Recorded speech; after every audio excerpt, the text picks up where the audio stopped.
बन्या घेर उत्तर और पश्चिम ओडिशार 6 जिला सांघातिक भाव में प्रभावित होइछि बालेश्वर भद्रक और जाजपुर जिला। राजघाट रे विपद संकेत टपिछि सुवर्णरेखा। बालियापाल भोगराई और बस्ता ब्लॉक रे विपद बढ़ाई बढ़ी पानी। बालेश्वर राजघाट निकट में विपद संकेत 10.36 मीटर रही बेले सकाळ 6टा सुधा 10.55 मीटर रही जलस्तर। गतकाली रातिरु बालियापाल बस्ता भोगराई सहित तली अंचल में पशिछि बन्या पानी। अनेक गाँ जलबंदी होइथिबा सूचना मिली। चाष जमी जलमग्न हो जाइछि। तेबे विपद संकेत उपरे थिले भी गतकाली रातिरु सुवर्णरेखा जलस्तर कमुथिबा जଣା पड़िछि। बन्या मुकाबिला पई 2टी अतिरिक्त ओड्राफ टीम 13टी फायर टीम को सजाग रखा जाइछि। ता सहित सुखिला खाद्य और औषध भी मौजूद रही। बैतरणी बन्यारे धामनगर और चांदबाली ब्लॉक विभिन्न स्थान पानी घेर रही।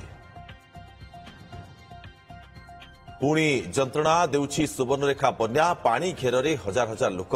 तेबे एने अधिक सूचना देउछन्ति आम प्रतिनिधि अजित दास।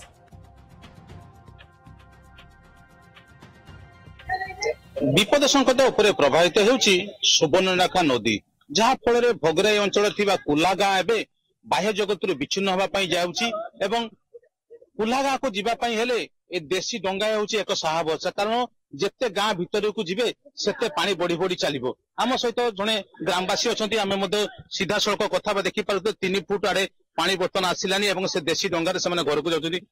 पानी केते पानी काली आसिलानी आज बेसी सकाळ आज बेसी बढ़ी 7टारू बेसी बढ़ी। प्रशासन तरफ कौन मिली किसी मिलनी तो आग थरिका रिलीफ मिली। एथर तो किसी मिलनी। चुली रे सब पानी रंधा खाद्य किसी मिलता आम उपरको तो होते चाउल नहीं कौन करेंगे। रंधा खाद्य काली बनिया आसिले आज सकाळ पिला छुआ किसी खाई ना सुखिला मुड़ी फुड़ी खाई बुझे रंधा खाद्य तो किसी ना सुधा। आप शुणुले जो कुल्हा ग्राम में सरकार रंधा खाद्य देवार नियम थे बर्तमान सुधा कुल्हा ग्राम में कौन लोक को रंधा खाद्य दि जाए नहीं स्थानीय लोक अभियोग कर देखो। मो सहित जड़े मौसा से किसी चाउल नहीं घर को जाऊँ। देखो ये हूँ चाउल बस्ते और से छिड़ा कारण गाँ भितर आहरी अधिक पानी रोचे। कौन कहे के पानी सकाळ 7टू बुड़ी चलती घर माने बुड़ी गला केते जगह पिंडा गुड़ा को बुड़ीला एबे आम घर बाहर को गोले पानी एमती चली चाउल आज भी दि जाऊँगी। आगु दे पारे वर्षा रहा चाउल आसला आगुरी दे नथिले वर्षा होता तेणु आज पंचायत आसिक दि जाती पूर्व बन्यार चाउल। आप शुणुले जो पूर्व बन्या जो राज्य सरकार जो 7 दिन चाउल घोषणा करते चाउल आज दि जाऊँगी। कारण आज जो बन्या आसी जहाँफल कि गाँ टी देखिए संपूर्ण भाव बाह्य जगत विच्छिन्न होती। देखो जड़े मौसी जाऊँच देखो 3 ରୁ 4 फुट पानी ए गाँ टी पूरा संपूर्ण बाह्य जगत बर्तमान विच्छिन्न होती।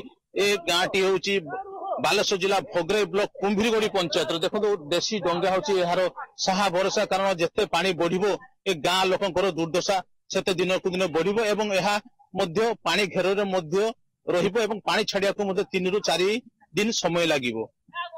बालेश्वर जिला भोगराई कुल्हा ग्राम अजित कुमार दास, ओटीवी।